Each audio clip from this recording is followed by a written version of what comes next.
Olá, gente, boa noite. Aqui é o professor Marcos Schilintz, já conectando aí. Doutor Guilherme também chegou chegando, chegou junto comigo aí. Acabamos de conectar aí, doutor Guilherme. O pessoal está chegando agora, tudo jóia, boa noite. Hoje, em especial, né, a gente está na live aqui do IESP, né, que o IESP está dando toda a força possível aí para a gente tentar compartilhar o máximo de informações possíveis. A gente está com um monte de estratégias aí para tentar ajudar a comunidade aí da população e a comunidade também de estudantes e de profissionais de saúde aí, tentar ajudar. E mais uma vez contando contigo aí, né, doutor Guilherme? Sempre disposto a estar ajudando a gente, sempre com boa vontade, toda vez aí atendendo às nossas solicitações. Eu vou estar me apresentando, né, que a gente está hoje aqui na live usando a plataforma do IESP. E logo em seguida eu vou pedir o doutor Guilherme para estar se apresentando aí, para que a gente comece a nossa live. Eu sou o professor Marcos Schilintz, eu sou enfermeiro, sou enfermeiro intensivista, titulado em terapia intensiva pela Bente. Meu som tá legal aí, doutor Guilherme? Estou escutando tudo, tá tranquilo para mim. Beleza. E aqui no IESP, né, eu faço a supervisão dos cursos aqui, de pós-graduação, extensão, imersão. E com muita alegria aí hoje, a gente vai agora para nosso segundo round, né, a nossa segunda edição aí da pandemia do novo coronavírus, com o Dr. Guilherme Couto. Gostaria que o Dr. Guilherme Couto se apresentasse, para logo em seguida aí a gente dar continuidade. Eu sou médico infectologista, sou doutor em saúde pública, clinico aqui em Juiz de Fora, né, sou docente da Faculdade de Medicina da Universidade Presidente Antônio Carlos, e a gente está aí nessa luta do enfrentamento do Covid-19. Agradeço enormemente o IESP, Marcos, né, por esse convite, para a gente conseguir ir estruturando, né, ajudar a estruturar alguns pontos, alguns conceitos importantes, né, da evolução da epidemia aqui no Brasil. Eu estou tirando o meu fone, doutor Guilherme, porque o pessoal falou que está dando muito reverberação. Joia. Acho que melhorou um pouquinho. Então, semana passada, né, o primeiro contato aí, a gente deu uma geral no Covid-19, na pandemia aí do coronavírus. E hoje, né, a nossa intenção está trazendo aí o panorama atual, o nosso panorama futuro aí, o que está esperando para a gente, e algumas informações aí, informações vitais para a comunidade de profissionais e estudantes da área da saúde. E também, finalizando aí, para trazer para a gente quais são as perspectivas aí dos 7 dias no Brasil. Só trazendo uma atualização agora. Marcos, eu achei que fosse só eu. Tá dando eco, você com o fone estava melhor. Então vou colocar o fone.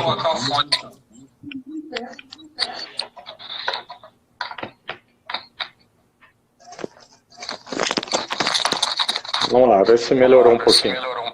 Muito. Tá com menos eco, né? Mas vamos lá. Hoje, agora, às 18 horas, nós tivemos divulgado aí pelo Ministério da Saúde 46 óbitos no Brasil e mais de 2.200 confirmados. Mas como tem sido de praxe, as secretarias de saúde agora estaduais continuam alimentando aí agora à noite. Então provavelmente esses números vão subir bastante. Então, doutor Guilherme, para começar aí, principalmente que o seu microfone não está com eco, traz para a gente, por favor, qual que é o panorama atual no Brasil? Onde que a gente está hoje como que a gente está nesse cenário mundial e o que está acontecendo lá fora. Bem, onde a gente está claramente no iniciozinho da curva, né? Então, foi dada a largada, vamos dizer assim. Então, a gente já está vendo casos mais graves. Lembrar que os casos mais graves são 20% dos casos, eventualmente 5% dos casos, né? Os casos que demandam internação, né? 5% de terapia intensiva, né? E os outros 15% internação em enfermaria com algum suporte de oxigênio. E esses pacientes que a gente está vendo, a gente tem escassez de testagem, né? E dessa forma a gente não vê todo o iceberg, a gente vê a pontinha do iceberg. A expectativa é que a gente já tenha, possivelmente, 10 vezes mais, né? Então, é isso que está se discutindo, né? Que o tanto de testagem, a gente tem 10 vezes mais casos. Mas, independentemente disso, foi dada a largada, né? O Mandetta, na semana passada, já definiu, né, que tem transmissão comunitária, não é mais uma discussão. Então, a gente já tem transmissão comunitária em todo o território nacional. Então, isso já era claro. Então, se não está ocorrendo numa cidade, vai acontecer daqui a pouco, enfim.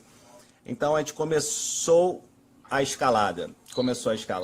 E daí a importância, nesse momento, de fato, da intensificação das medidas de isolamento social e, na verdade, de associação de outras medidas. Agora já está na hora de outras medidas realmente começarem a serem implementadas adequadamente.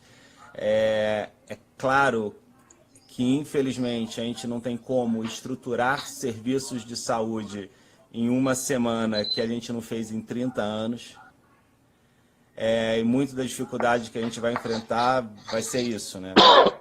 Então, e claramente dificuldades que a gente já está enfrentando. A gente já está com escassez de equipamentos de proteção individual, né? Todo mundo que está vendo aí, saindo dos plantões, conversando com os colegas, enfim. A gente tem dificuldade de máscaras, de capotes, enfim, gorro, óculos, máscaras faciais. Então, isso vai no crescente, a gente só está no iniciozinho da curva, né? Então, a gente já tem que começar a pensar a mais. E eu acho que a RDC que saiu ontem, né, eu acho que reforça que essa preocupação não é só nossa aqui nesse plano de discussão. Então, a RDC de ontem já possibilita, né, que fábricas, enfim, que haja manufatura não licenciada nos próximos 180 dias de equipamentos de proteção individuais. Né, justamente porque as fábricas não têm mais onde comprar, ou está muito difícil de ser comprado, enfim. Então já tem esses ajustes com alguma normativa técnica, e aí ações como a gente está vendo em Juiz de Fora, não sei se vocês viram na mídia social, né? Então, pessoal do Rotary, né? Muito, muito bacana, linda ação, né? E aí já tem várias doações de TNT, o TNT na gramatura acima da recomendada por essa RDC, né, como material semi-impermeável, né, de capote, gorro. Já tem o pessoal do transporte, pessoal aí pelas emergências e CTs da cidade já utilizando. Isso é uma coisa que começou no domingo, né, e que mostra uma outra coisa importante, Marcos, que pequenas ações precisam ser feitas. Então, a gente tem duas formas de... Acho que deu epidemia. Uma com ações diretas ao Covid. Volta aí um pouquinho, porque deu uma picada na sua internet. Tá. Falou que tinha duas formas. Ah, tá. Então, no enfrentamento à epidemia, a gente tem essencialmente duas estratégias, né? Uma são ações diretas no Covid e outras são ações mais estruturais, que tem que ir caminhando em paralelo. A gente tem que perceber, né, na nossa comunidade, tem que ter o olhar que o problema do Covid não é só o Covid, né? Então, mas todos os problemas que o Covid vai tornar mais agudo. Problemas de desemprego, problemas de renda, problemas de saúde mental por conta do isolamento, por conta da morte, adoecimento de pessoas queridas, enfim. Então, são vários problemas que a gente tem que estruturar ao mesmo tempo.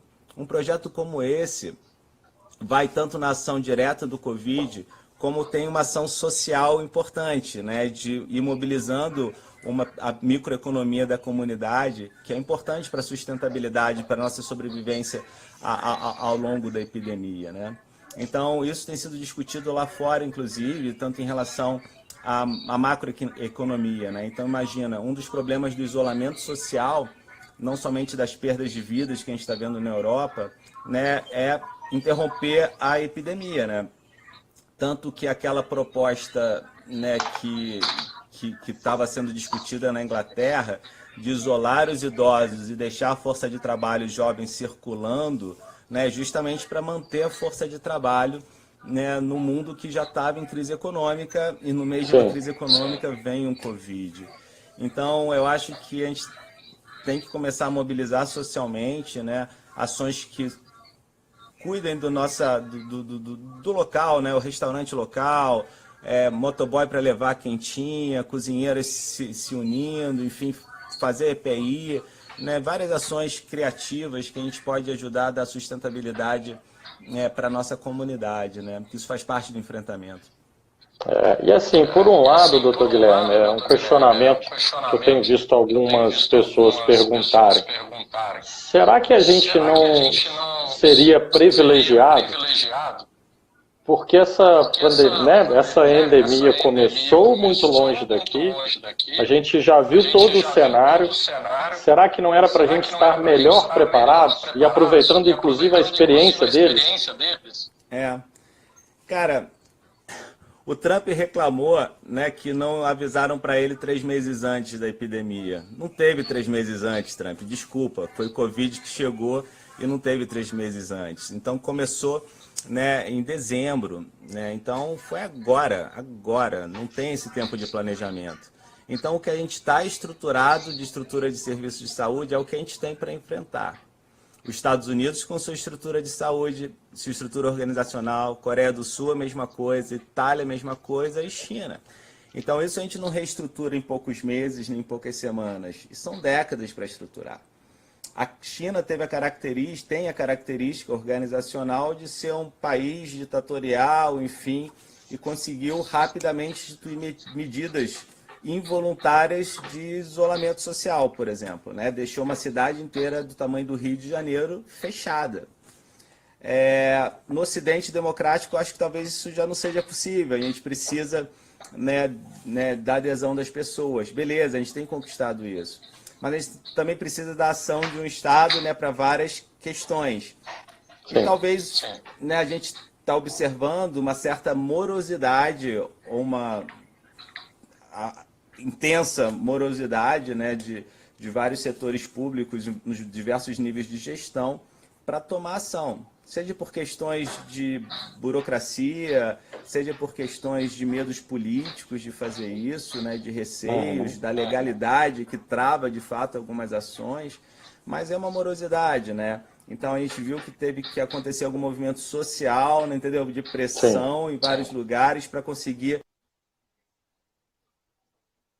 Então, travou de novo a internet, né? Sua internet tem uma travada. Deixa eu só pegar esse gancho e trazer também para reflexão aí, a gente conversar um pouco. Itália foi pega de surpresa. Espanha e Estados Unidos duvidaram e demoraram a tomar ações e hoje eles estão desandados, né? A gente vê que os números explodiram de uma maneira diferente de outros países. O Brasil, a gente já tem consciência disso há muito tempo, o ministro da Saúde tem trabalhado pesado. Foi no momento certo que a gente fez esse distanciamento social ou poderia ter acontecido antes? Não, acho que deveria ter acontecido antes. Tem 2 momentos de isolamento social, né? Então tem esse momento da mobilização social, das pessoas irem se conscientizando. E um segundo momento é o lockdown mesmo, com as intensificações das medidas de isolamento, né? Então, eu acho que o tempo que a gente começou as questões mais de empregador, os autônomos reduzirem menos, enfim, né? Isso foi no momento que deveria ter ocorrido a intensificação. Então, acho que a gente atrasou em uma semana, mais ou menos, né? Então, a gente sempre espera do lado de fora, né? Então, a gente espera São Paulo fazer, né? A gente esperava BH fazer, e a gente fez antes de BH, né? A gente começou a intensificação antes de BH. E por que eu acho que houve essa demora? Eu acho que a grande questão dessa demora em todos os níveis de gestão é a questão do impacto econômico disso tudo. Sim. Né? A gente está num país quebrado, num estado quebrado, né? Num município quebrado. Né? Então, e a decisão de parar, intensificar as medidas de isolamento social, de distanciamento social, para a economia, né? Freia a economia produtiva. Né? Então, assim, é uma canetada muito difícil, né? Então, mas o momento dessa decisão, acho que foi muita hesitação por conta das questões econômicas. Eu realmente acho isso, né? Posso estar errado, né? Mas é a minha impressão. Eu pactuo também disso daí. E semana passada a gente conversou sobre isso, né? 7 dias. E é geralmente o tempo que a gente está vivendo. Nós do interior, a gente vai viver o que São Paulo está vivendo agora, daqui a uma semana. A gente tem mais ou menos essa dinâmica. Né? Ondas epidêmicas, né? Então começou em São Paulo, nas pessoas que estavam vindo do exterior, não é isso? O Einstein cheio de paciente, enfim, começou essa onda. E aí já passou dessa onda, né? E já começou a ter mais casos. Uma semana depois a gente começou a pipocar alguns casozinhos, né? E aí já era a hora da gente intensificar, né, as medidas de isolamento logo no início para frear, né? Talvez não tenha sido não tão eficiente, né? E com isso, né, a infecção chegou melhor aqui, o Covid chegou aqui. Tem uma questão também, né, nessas ondas de epidemia, né? Agora ainda está, né, diferencialmente, né, tá migrando, né, da classe média para as comunidades, né? Então, assim, aí está começando a chegar a onda, né, das comunidades. E algumas comunidades, né, a chance de propagação é enorme, né? E 2, a infraestrutura de assistência à saúde, né, obviamente é muito pior, né? Então, a gente já teve notificação ontem, né? Cidade de Deus, já temos caso lá confirmado. Eu não estou escutando você agora. Já temos algumas confirmações, né? Comunidade do Rio de Janeiro, tá me ouvindo? Não? Oi. Tá me ouvindo?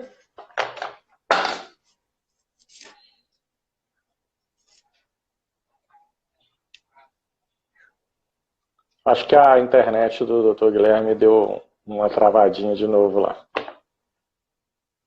Deixa eu reconectar aqui meu. Oi, vocês estão me ouvindo? Melhorou aí? Dr. Guilherme, e a gente vai continuando aí. Então, para o pessoal, enquanto o Dr. Guilherme chega aí. Espera aí que eu acho que ele está chegando de novo.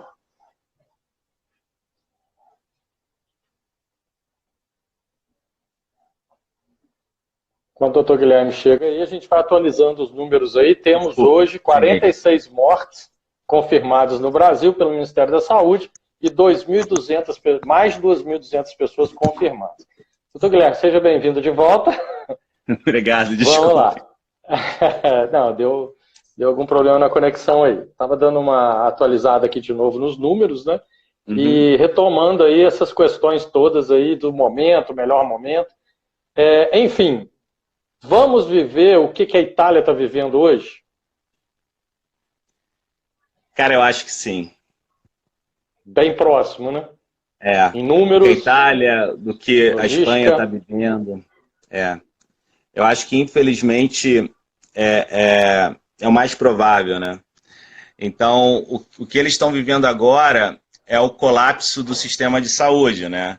Então, o aumento proporcional de números de mortes em relação à China e à Coreia do Sul é por conta do colapso do serviço de saúde. Não conseguir mais atender direito as pessoas morrerem. Não tem aparelho para ventilar, não tem leito de CTI mais, nada disso. Agora, nosso ministro da Saúde disse que a expectativa de colapso do nosso sistema de saúde é em abril. A perspectiva aí abril não deve ser pico. Maio. Abril não deve ser pico ainda. Né? Então, a gente entendendo nossa escassez de recurso, né, a precocidade de colapso é muito... a gente espera que seja mais breve do que na Espanha, do que na Itália. Né? Isso é preocupante, muito preocupante. Né?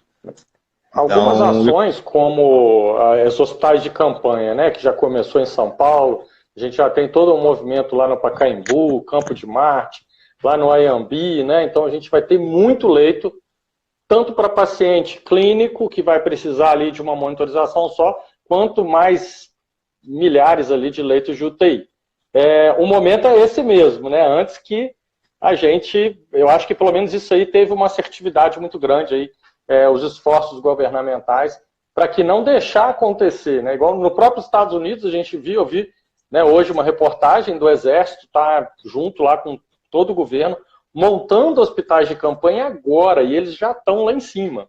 Então, por um lado, a gente está, vamos botar aí uma semana, 2, se antecipando ao que está vindo, não é isso? É mais ou menos possivelmente isso. Sim, né? Possivelmente sim.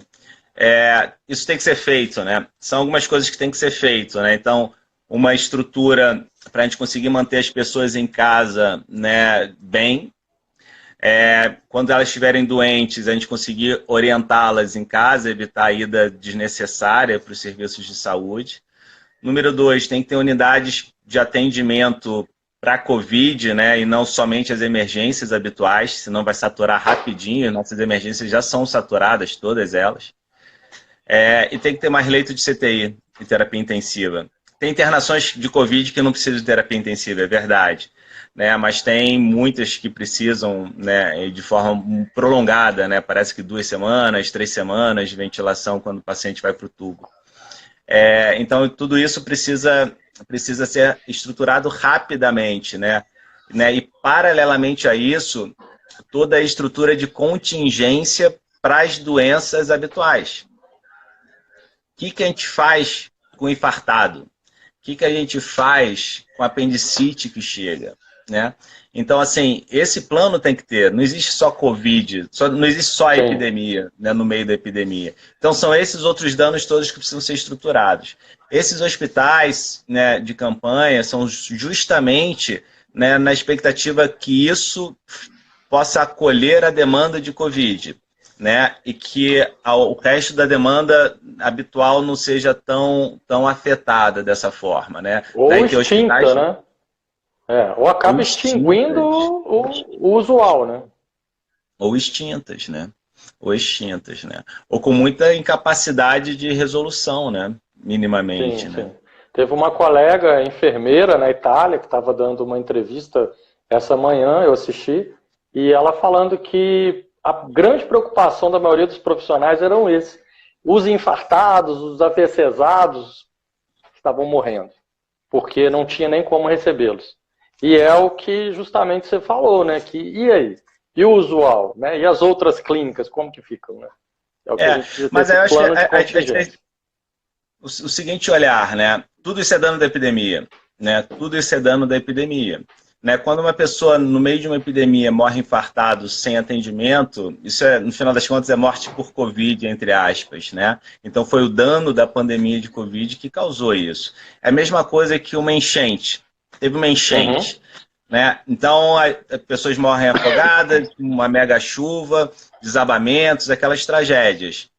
Outras pessoas morrem 2 semanas depois de leptospirose.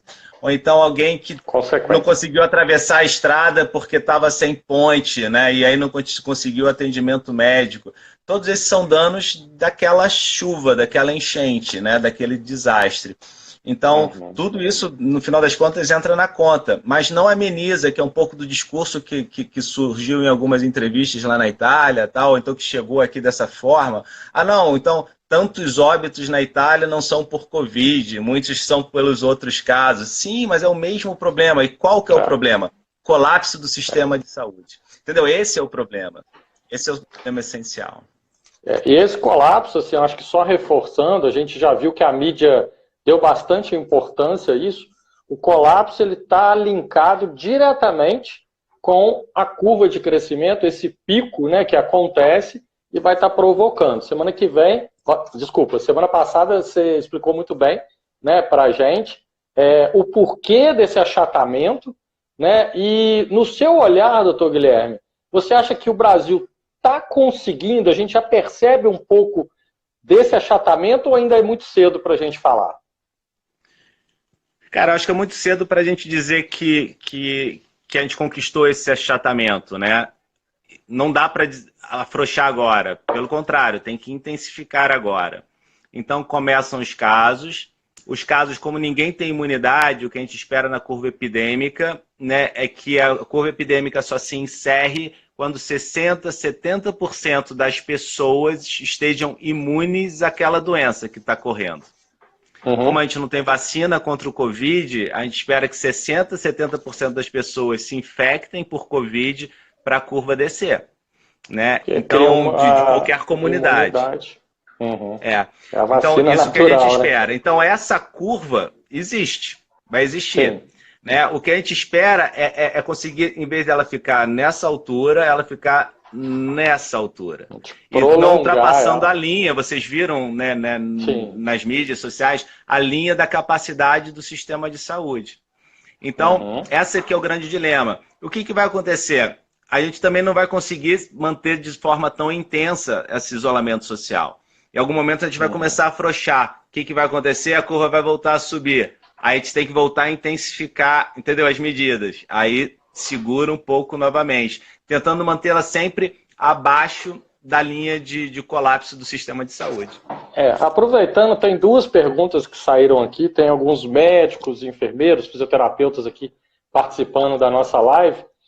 Uma das perguntas foi justamente da reinfecção. Existe no Covid, já tem alguma coisa falando, já está acontecendo lá na China, por exemplo, de um paciente que teve o Covid e ele se reinfectou ou, a princípio, ele está vacinado por ter pegado a doença? Já está se construindo alguma evidência disso, né? Que, na verdade, existe a chance de reinfecção, né, ainda na própria epidemia. Né? Eu não consegui ler o estudo, né? Eu li meio que o resumo, a chamada, né, mas que tem risco de reinfecção. A gente não sabe se isso é tão comum assim ou se são casos mais esporádicos, né, no meio da epidemia. Pelo comportamento da epidemia, né, a gente acredita que a pessoa conquiste imunidade para toda a epidemia. Número 2, eu também não sei nesse estudo se essas pessoas que se reinfectaram na mesma epidemia, se eventualmente tiveram doença mais branda no segundo episódio. Por conta de uma semi-imunidade, pelo menos, anterior. Exatamente. Sim. Então, são dúvidas, né, do que está acontecendo, né, ainda a serem respondidas. E uma outra pergunta também que a gente tem, dessas 46 mortes no Brasil, se a gente continua dentro daquela estatística dessas pessoas que estão morrendo, realmente são os mais idosos e também pacientes já com outras comorbidades, ou se a gente está tendo alguma apresentação diferente. Não, assim, tem pessoas graves mais jovens, né? Porque eu acho que o viés dessa história é que ainda está pegando as pessoas que circulam mais, né? Então as pessoas que viajam, foram para São Paulo, para o Rio, entendeu? Vieram de fora. Então ainda não está pegando tanto a população mais vulnerável. No máximo, os idosos jovens, né? Entre 60 e 70 anos, né? Então, eu acho que ainda está mais nessa faixa etária. Pega as pessoas de 50, de 40, né, e idosos novos, 60, 70 anos. Né, ainda não começou a rolar tanto. Né? Então, quando o vírus começar a transitar mais, que aí vai pegar uma segunda onda. Né? A mesma pergunta que fizeram outro dia, ou hoje, mais cedo, não sei, em relação a homens e mulheres, que parece a proporção de homens infectados está maior do que mulheres. Talvez seja um viés, de fato, né, de homens circularem mais, trabalhar eventualmente de carro para um lado para o outro, né, e estarem mais expostos na comunidade. Se preocuparem, né, menos seja. Também, né, em relação às mulheres, né, que realmente têm uma cautela maior, né, com as medidas básicas, né. O homem, às vezes, ele é mais negligente, né, então aí dá um viés para um monte de outras coisas. Outro questionamento, Guilherme, que veio, a respeito de um cientista, eu não tenho conhecimento, eu não sei se isso é fato ou fake, com o nome de Levitt, que falou que essa pandemia vai acabar muito mais cedo do que todo mundo espera. Não vi isso. Você teve algum conhecimento disso? Eu acho que só tem duas maneiras da epidemia acabar mais cedo do que a gente espera. É a gente não conseguir achatar a curva. Aí ela vai acabar mais cedo. Vai ser devastadora, né? Então, assim, para ela ser rápida, o vírus tem que transmitir rápido pra caramba. Então, a gente tem que ter aquele R0 acima de 2,75, 2,5, tempo de incubação de 7 dias e dobrar a cada semana em progressão geométrica. Sendo assim, eu acho que em 3, 4 semanas a gente acaba a epidemia. Né? Mas eu acho que isso é indesejável, porque vai estourar o sistema de saúde do mundo.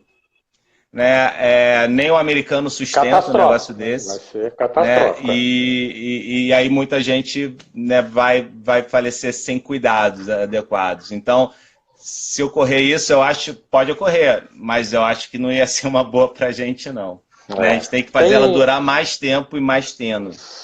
Esse seria o ideal, né?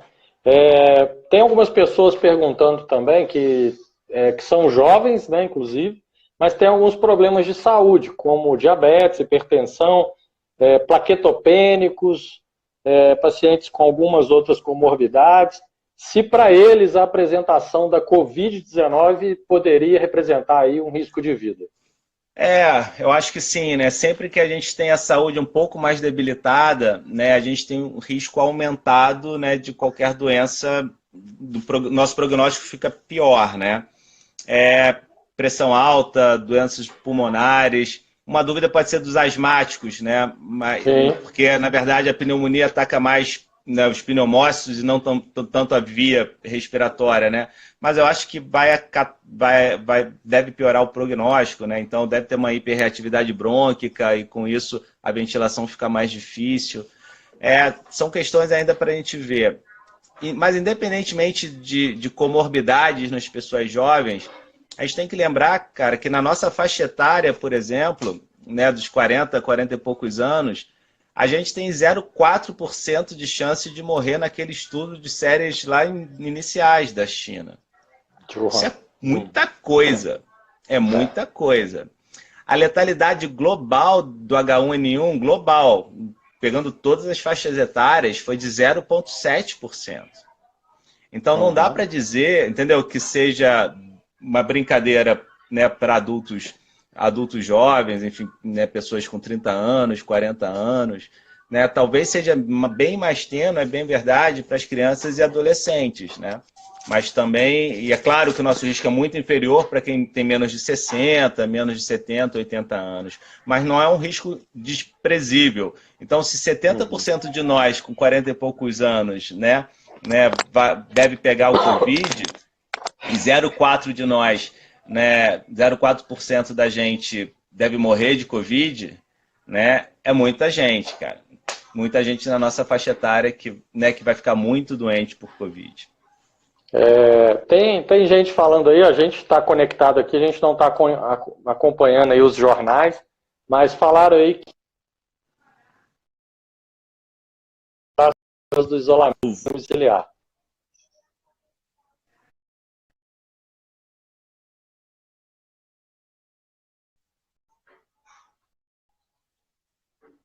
Oi. O Guilherme desconectou e eu vou chamá-lo novamente aqui. Vê se vê o jornal lá. Tá passando o Bolsonaro lá falando. Então escuta lá o que ele está falando. Vamos lá. Guilherme. Oi.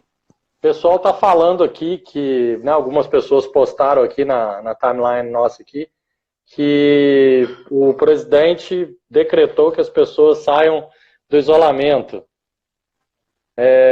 Agora? Acabou de liberar. Teve uma colega aqui que colocou aqui, ó. Boa noite. O presidente Jair Bolsonaro acabou de liberar as pessoas as pessoas do isolamento domiciliar. O que vocês acham disso? Inacreditável, né? Eu não tenho palavra, eu tô mudo. Eu tô atônito. Tá. Acabou a nossa live. Meu Deus do céu. Cara, é sério isso? O pessoal não tá é falando news, aqui, várias pessoas. Eu acho que é fake news, não é possível. Não é possível. Teve um pronunciamento dele aí, mas vamos esperar aí. Eu tô pedindo a galera para investigar pra gente se isso realmente aconteceu. Porque faltou até ar, agora me deu sintomas de Covid-19 agora. Ele fala, a pessoa está falando que acha que procede. Enquanto a gente não tem essa certeza aí, doutor Guilherme, vamos andar com outro ponto que é importante, né? Que é a respeito da insegurança dos profissionais de saúde. O pessoal está muito inseguro, né? Por falta de EPIs, principalmente, e muita gente por falta de informação. Né? Tem muitos profissionais de saúde aí entrando em desespero já, e a gente ainda nem está no olho do furacão. Você tem alguma recomendação, enquanto infectologista, aí para os nossos profissionais de saúde que estão, né, no front de batalha? Cara, assim, busquem alternativas baseadas nessa nova RDC que foi lançada de ontem, né, de possibilidade de fabricação de equipamentos de proteção individual para a gente. E busquem na comunidade, né, fortalecer iniciativas, né, para a produção local, né, desses EPIs. Desde Juiz de Fora, a gente tem um monte de fábricas, né, tem muita costureira, enfim, né, então essa mobilização social é extremamente importante. E aí a gente já viu várias estratégias super criativas, né? Então, aquelas máscaras faciais, né, com... aquele plástico, acetato, não sei. Face shield, né? O pessoal dá o nome de face shield. Aí compra o acetato, eu acho que acetato é o nome daquele plástico. Corta, bota um elástico e isso já fica, né, na pessoa. Já vi com garrafa PET, entendeu? Fazendo a proteção facial. Né? Os capotes com TNT que a gente compra para festa de criança, que já tem uma gramatura acima ainda do normal, né? Acima de 30 gramas por metro quadrado, que é o esperado para proteção semi-impermeável, né? Capote impermeável. Então, não precisa mais ser, né, o TNT médico, odontomédico hospitalar, né? Que é aquele mais espesso, impermeável. Então, e com isso, é uma gramatura melhor do que aquele branquinho, né? Que a gente bota e rasga o tempo todo, que a gente tem no hospital. Entendeu? Protege ainda mais do que esse. São mais firmes, ter essas né? alternativas. E tem o pessoal aqui em Juiz de Fora mesmo, na universidade, enfim, professor Júlio Abreu, estão estudando maneiras de fazer, né, além de estruturar tentativas de aonde está vendendo, né, mas também de como fabricar, como a gente pode fabricar, né, máscaras para profissionais de saúde. Não, a gente está vendo máscaras para a comunidade, que eu acho que é uma medida adicional que a gente deve se cuidar realmente, mesmo para as pessoas sem sintomas, né? Desculpa o parêntese, mas principalmente por causa da evidência atual da questão de poder ser transmitido por aerosol, né? Então vai ficar eventualmente no corredor, no elevador, durante 3 horas, né? Então isso reforça a necessidade de máscara quando a gente transitar nos lugares. Mas enfim, aí esse pessoal está estudando a possibilidade de como fazer mais próximo possível, né, dando biossegurança, né, de máscaras para os profissionais de saúde, né? Além de alternativas de reuso também, né, de esterilização, tudo isso a gente vai ter que enfrentar, né, se realmente a gente se adaptar, porque a gente não vai ter, possivelmente, insumos de EPI para tudo, e a gente deve usar EPI. É extremamente importante, né, a transmissibilidade, o risco de nós profissionais de saúde é grande, né, então a gente tem que ver alternativas para continuar trabalhando, que é o que a gente precisa fazer nessa hora, né, sem perder força de trabalho, sem adoecermos, né. A gente tem algumas pessoas perguntando ainda, que tem dúvidas, até os próprios profissionais, que veio pergunta aí de profissionais mesmo, sobre os sintomas mais clássicos mesmo do Covid-19. Os sintomas clínicos. Apresentação mais clássica. É, porque ficou mais baixo. Então, assim, nos estudos de série de casos, o que se consolidou é o seguinte. Em primeiro lugar, em 80% dos casos, que são casos considerados brandos, a pessoa tem sintomas como de resfriado, coriza, dor de garganta, né, uma tosse seca. Ou então, sintomas de síndrome gripal. Essa mesma coriza, dor de garganta, tosse seca, mas com febre e dor no corpo. Quer dizer, sintomas mais gripal que é mais do que o resfriado. Atualmente, qualquer sintoma respiratório... Tá, volta aí nos sintomas moderados. Então, atualmente, qualquer sintoma respiratório, né, desses, seja resfriado ou gripe, deve ser encarado como caso suspeito de Covid-19. Em 20% dos casos, há manifestação de maior gravidade. O que seria essa manifestação de maior gravidade? Principalmente manifestações respiratórias de pneumonia comunitária grave, é isso, e que leva à internação. E aí estaria ataque de espineia, estaria a saturação baixa de oxigênio, ou qualquer outro daqueles critérios de pneumonia comunitária grave, seja pelo porte, eventualmente o CURB, né, dependendo da idade, enfim, que aumenta a gravidade. Seria essa principalmente a forma para monitorar. De novo. Foi? Para monitorar ataque de espineia e saturação como um balizador para a indicação de internação ou não, né? Porque para ver se tem preditor de pneumonia, né? Por dificuldade ventilatória. E essa pneumonia? Essa pneumonia é uma pneumonia mais arrastada, isso que a gente está vendo. Não é uma pneumonia que melhora, uma gripe que melhora em 3 dias, né? De influenza, nem tampouco uma pneumonia que melhora com antibiótico rapidinho, né? A dificuldade ventilatória continua mais tempo, como se a pessoa ficasse um platô, entendeu? Então, um pouco arrastado com sintomas respiratórios. Claro, as pessoas mais jovens, né, com sintomas mais brandos, essas pessoas têm respondido mais rapidamente. Muitas delas, foi só uma gripe, fiquei 2 dias e tô bom, entendeu? Fiquei só um dia com dor de cabeça e dor no corpo e já tô bom. Tem algumas pessoas assim, né, com esses sintomas mais brandos. Sim. Então, essas são as principais manifestações. Há manifestações cardíacas, enfim, de inflamação miocárdica também, né? Então, tanto que quando a gente vai ver na série de casos, eventos cardiovasculares estão presentes, né, nos casos graves. Então, pacientes às vezes tocam TGO, tocam CKMB, enfim, né, troponina. 2 assuntos só polêmicos que pintaram aqui, até para a gente encaminhar para o nosso encerramento, a gente já está dentro do horário proposto. Tivemos relato disso acontecer lá nos Estados Unidos, mediante a própria falta de materiais deles, do reprocessamento da máscara N95. Tá baixo, Marcos, eu não estou escutando a sua pergunta, desculpa. Deixa eu aumentar um pouquinho aqui. Reprocessamento... Vamos lá, reprocessamento da máscara N95. Isso está acontecendo lá nos Estados Unidos, a gente teve relato disso lá, real, e isso também está tendo uma tendência de acontecer aqui pela falta desse material. É recomendado esse reprocessamento? Cara, não é recomendado, mas tipo, é o que dá para fazer. Então, de repente, vai ser melhor reprocessar uma N95 do que usar uma máscara cirúrgica em vez de uma N95.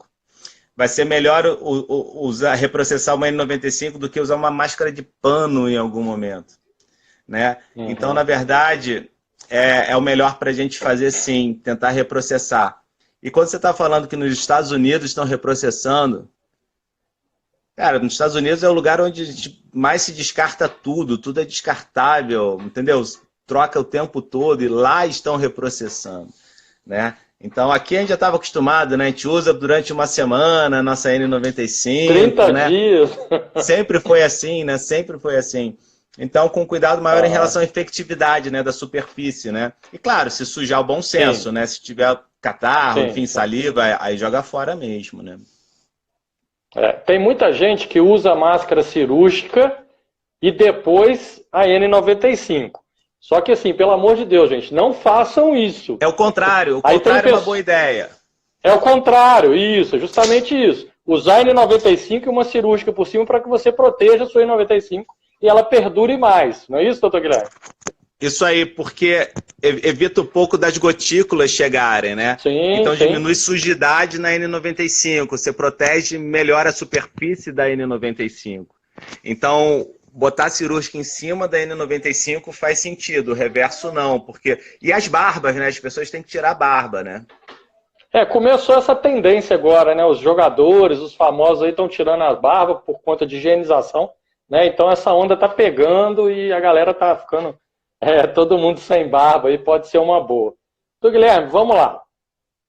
Para a gente encaminhar aí para a proposta, né, que a gente tinha, qual que é a sua expectativa enquanto infectologista, médico que está, né, confrontando o Covid aí nos maiores hospitais aqui da nossa região, está sendo uma excelente referência para todo mundo aí do que fazer, como fazer, quais são as melhores, né, recomendações. Qual que é a sua expectativa para o Brasil daqui a 7 dias? Como que você acha que a gente vai estar? Eu acho que nos próximos 7 dias a gente já vai começar a ver escassez de leito. Bom, espero que não, espero que eu esteja errado, mas porque agora nossos leitos já estão saturados da demanda habitual. Os novos leitos todos, né, muitos desses hospitais de campanha, enfim, né, não foram estruturados ainda plenamente, certamente não na nossa região. Uhum.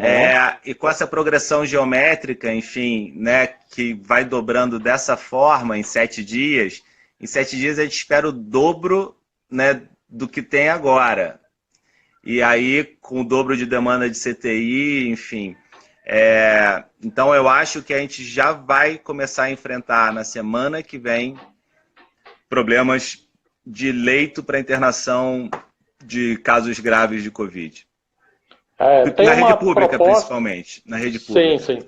Tem uma proposta, né, governamental aí que os testes foram providenciados para que a gente consiga aí atender o que a OMS pediu para testar todo mundo, o maior número de pessoas possível, para que a gente realmente tenha a dimensão dessa pandemia. Você já percebeu que realmente esses testes estão chegando? Isso vai acontecer ou ainda vai demorar um pouco? Ainda não chegou. Tá chegando. Essa é uma necessidade só está testando o paciente mais grave, até né? para alocação de recurso, né? Então, se a gente vê, começou, não chegou ainda na Amazônia, mas começou a acontecer mais na Amazônia e diminuiu no Sudeste. Então, leva um monte de respirador daqui para lá, entendeu? Então, até para alocação de recursos mesmo, né? Então, isso é importante para bloquear a transmissão, né, dos lugares mais intensos e para alocação de recursos. Então, saber o que está acontecendo é essencial. Por isso, a OMS recomendou a testagem, mas ainda não chegou, não. Hoje mesmo, colegas, né, pediram para saber onde está fazendo o teste e não conseguiram fazer o teste. A gente está com escassez mesmo e alguns pacientes estão conseguindo fazer, né? E a gente já está tendo óbitos de pacientes que eram suspeitas e agora que eles foram, né, tentar ver se positiva o indivíduo para ele entrar na estatística. Então, Guilherme, né, só gostaria de colocar mais alguma coisa aí para a gente finalizar, algum recado aí para a população, que a gente tem público, né, não profissional de saúde aí nos acompanhando, e bastante profissional de saúde aí também nos acompanhando. Você gostaria de deixar algum recado para a galera aí, alguma reflexão? O meu recado final, eu acho que é no que eu estou lendo aqui numa mensagem, que o presidente falou que a mídia criou um alarmismo desnecessário e que pegou como parâmetro a Itália, que é um país com população idosa e climas muito diferentes. Nós temos uma população idosa muito grande, talvez maior do que a população idosa, não percentualmente, mas em número maior do que a população idosa da Itália. 2, né, os climas são diferentes, mas não tem nenhuma evidência que o clima afete a transmissão do vírus. 2. Em terceiro lugar, o nosso sistema de saúde Todos nós trabalhamos, não é isso, no sistema de saúde, todo mundo que está vendo aí sabe a realidade do sistema de saúde. O nosso sistema de saúde no Brasil é muito, muito precário.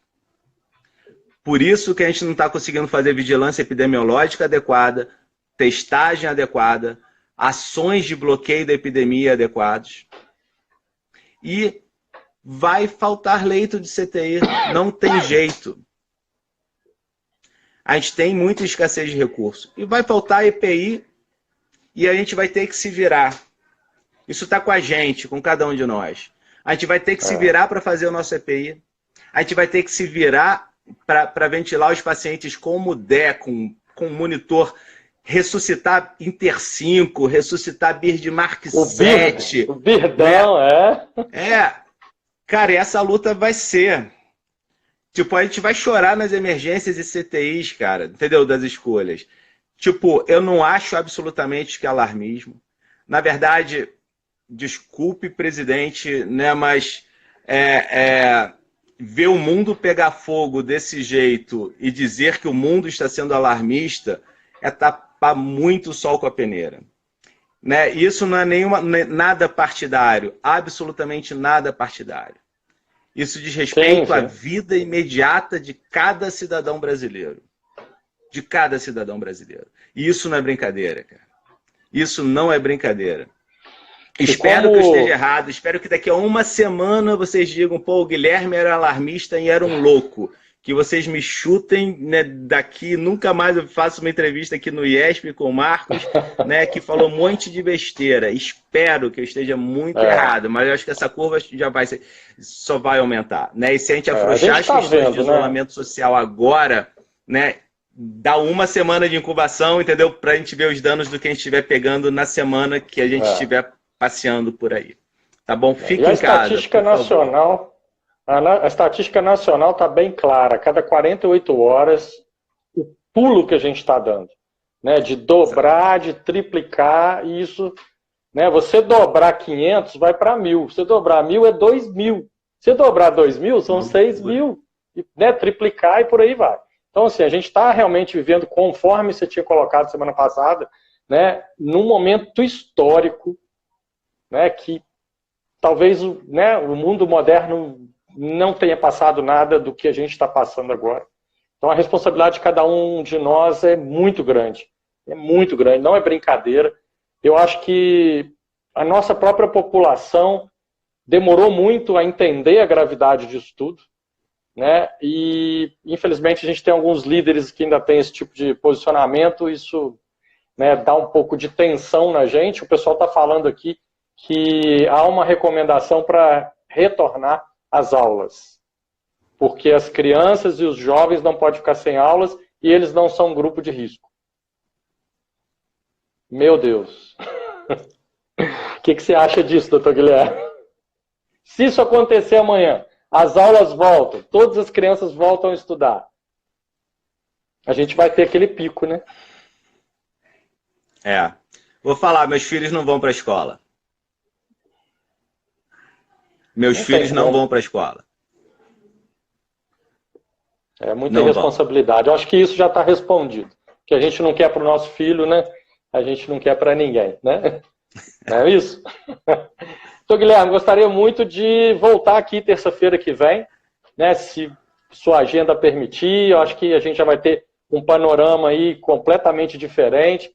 Acho que a gente vai estar entrando aí no olho do furacão, né? Acho que daqui a 7 dias a nossa estatística vai estar bem mais acima. Eu acho que seria muito legal aí a gente estar retomando. Se você aceitar o convite, está aceito já, né? Já tinha feito, né? Vai ser muito legal na próxima terça-feira. E alguns colegas que a gente também está convidando, conversando.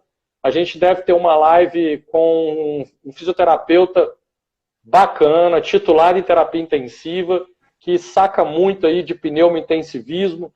E ele veio com uma proposta aí da gente fazer uma live na sexta-feira agora dessa semana para falar um pouquinho especificamente de insuficiência respiratória e suporte ventilatório no paciente com Covid-19.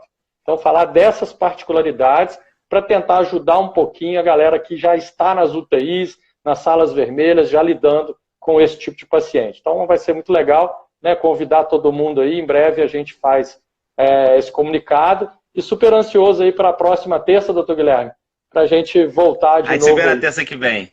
Tá? Obrigado, que Deus mais abençoe. uma vez. Mais uma vez, muito obrigado aí. Obrigadão mesmo. Essa live vai ser salva e depois a gente compartilha para todo mundo. Legal. Tá bom? Um grande abraço aí, boa noite a todos. Obrigado, doutor Guilherme. Tchau, boa noite a Valeu. todos. Ótima semana. Abraço. Obrigadão. Valeu.